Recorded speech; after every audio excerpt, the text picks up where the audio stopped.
Time to the next stem, they do it. No hesitation. So obviously, for these plants... What's this one here? That's Peldo or Auriculata? I don't know, probably a Peltata. A bit hard to tell what them say. More robust than an Auriculata. Yeah. Probably got bounced in there from rain. Oh, okay.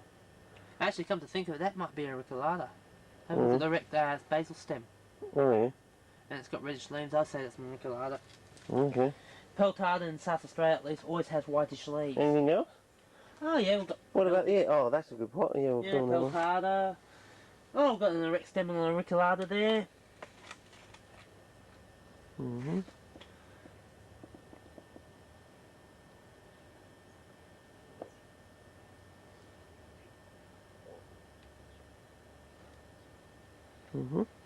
Quite happy with the results for them actually. Yeah.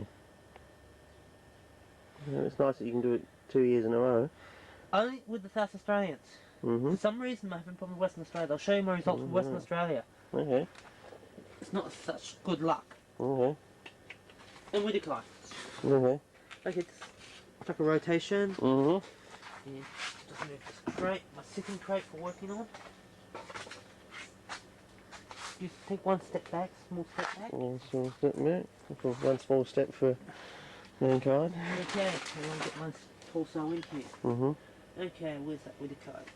Now these are all New South Wales, sorry, Western Australian. As you can see, sweet bugger all actually. Just checking here. So do they need smoke or? Don't know. Maybe, maybe not. Because I've read that most people who make smoke water, they use it. Yeah. Wait a sec. Just there, carefully. You reckon you got one? Oh yeah. I know a leaf when I see a sundew leaf. Oh, see if I can get it. It's going to be an awful hard one to get in there. Sorry, this is the first leaf seedling. You will have very good fun looking for it. Oh, okay. Well, if it's there, I can see. I've only got a black and white monitor, so I can't see anything. Yeah. It's about a millimetre long. Well, if it's coloured against the green moss, you'll be able to see it, but otherwise... It's red compared to the green, that's how I picked it out. Because I read in the Australian Plants Bulletin that most people make smoke water, they use bore water to actually make it up.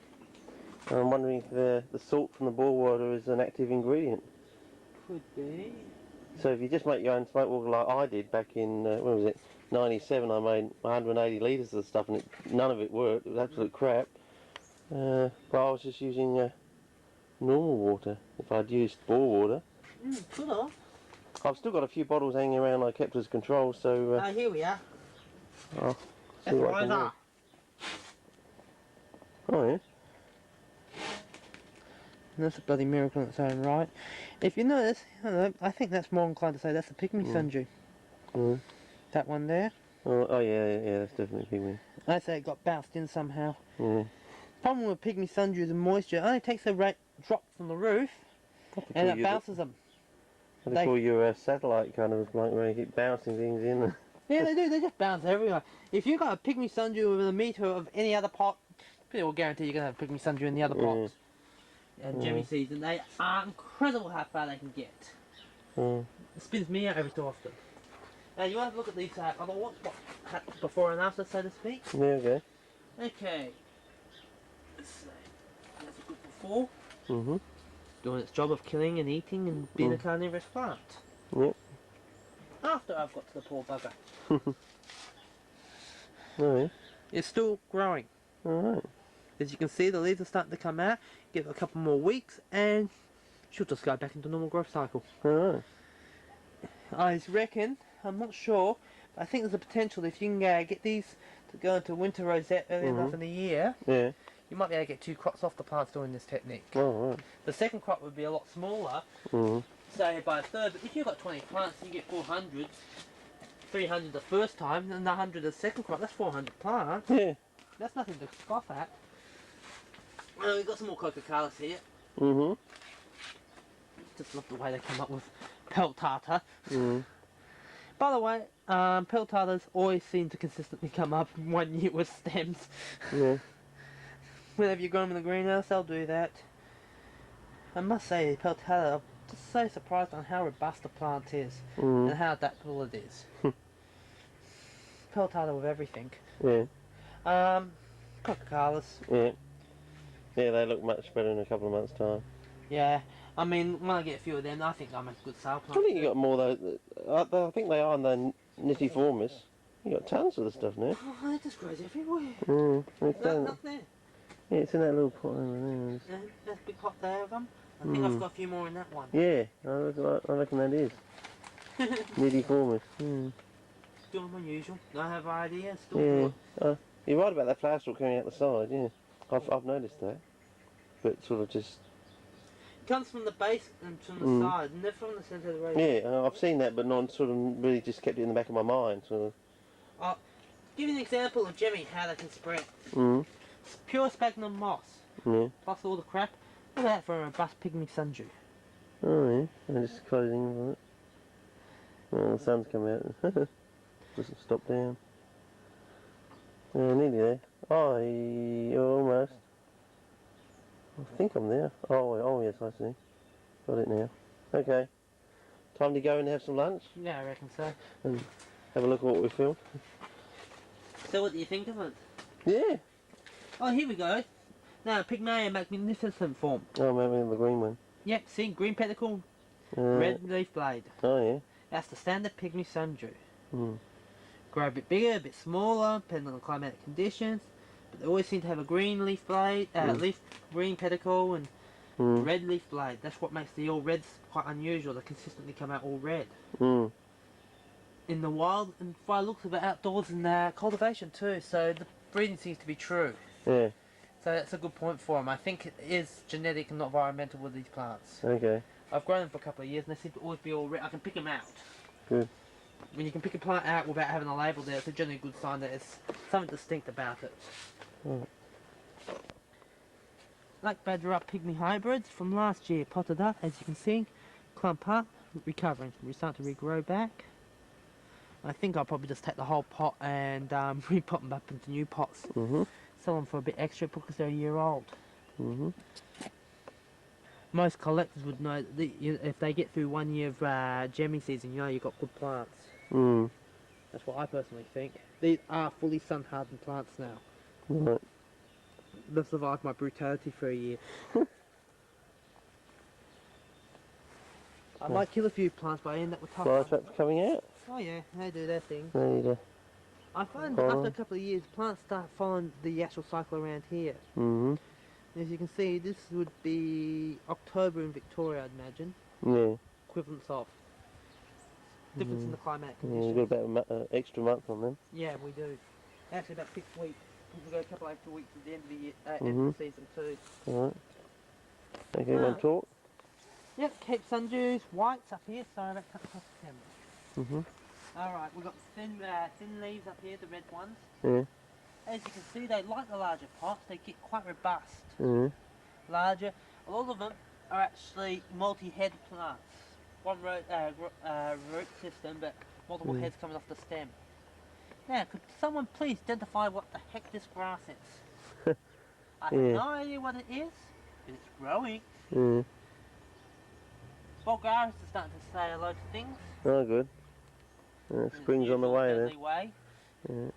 Spring's on the way. Yep. Have to get some loosened hay too. That suppresses the algae. Yeah, drill up the algae a bit for a while. Reports indicate that loosened hay has an algicide in it. Quite useful. Why poison everything when you can use something that's specific? From an indication, loosened hay will kill algae and leave everything else, including the fish, animals and plants. Quite a handy thing to know. In quest for outdoor cultivation, no outdoor swamp. Want to put your hand next to it? This is a red Cape Sundew. That was a fast-moving cat. All these plants have been in for about a year now. October will be a year for them. Really chunky though, isn't it? Yeah, wide leaves. But I find interesting is the distinct shape of the pedicle.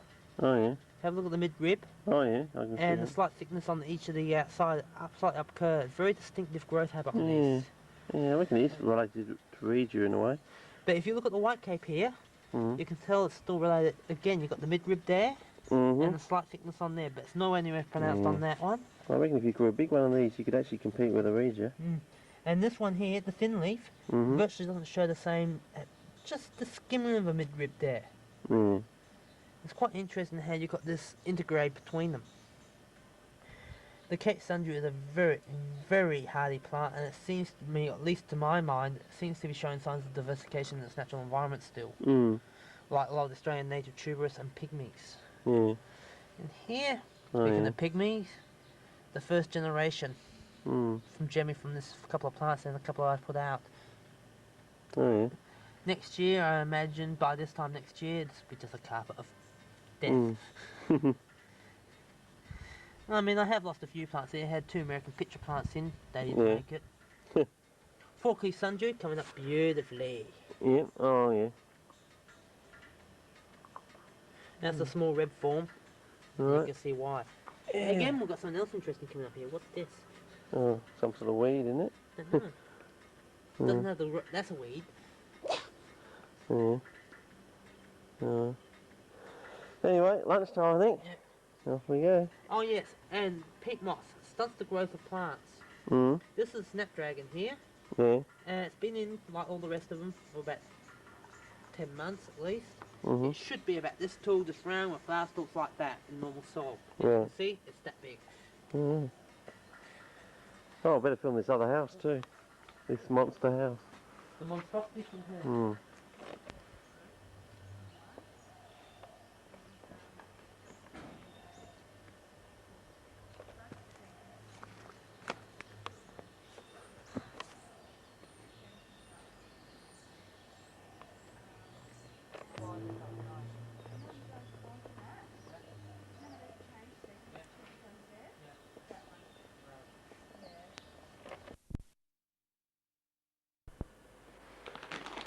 Hi Greg, well your package just arrived about a minute ago. So what's that, about 12:30, about 12:35.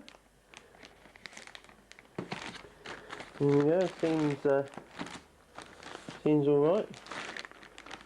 Just looking at your postal details. Nope.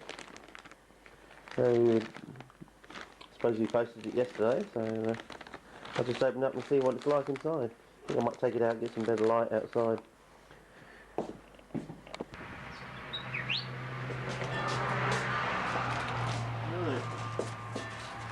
Let's see what's inside. Yeah, well, it's food.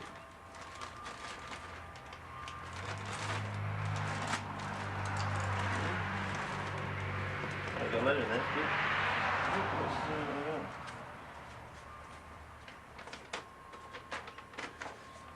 You wish and I hope that these plants are of interest to you. Enclosed are 2 species of turf-stars. I think that's the one in the tag, which should flower for you. The turf-star is Baptistii, to flower soon, and species Aphanis aphylla will flower in December.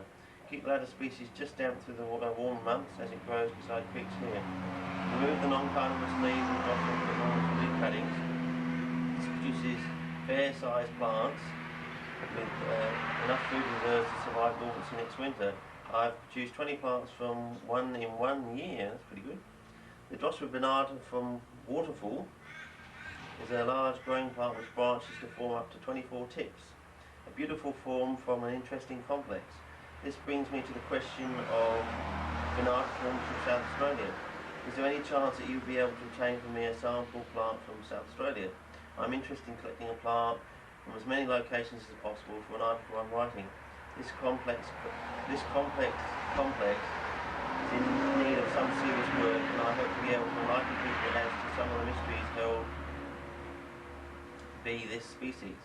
The growth habits of this species are unique among Drossera. I will send some interesting forms of Drossera crotata and auriculata later on this year. Enjoy the plants and keep up the good work. If there are any other species you are after, please let me know and I'll see what I can do. Well, not really, I don't think, not at the moment, but I don't think we've really got that much room in the greenhouse, but let's see. That's good. I'll just check that it's filming alright. I haven't chopped anybody's heads off.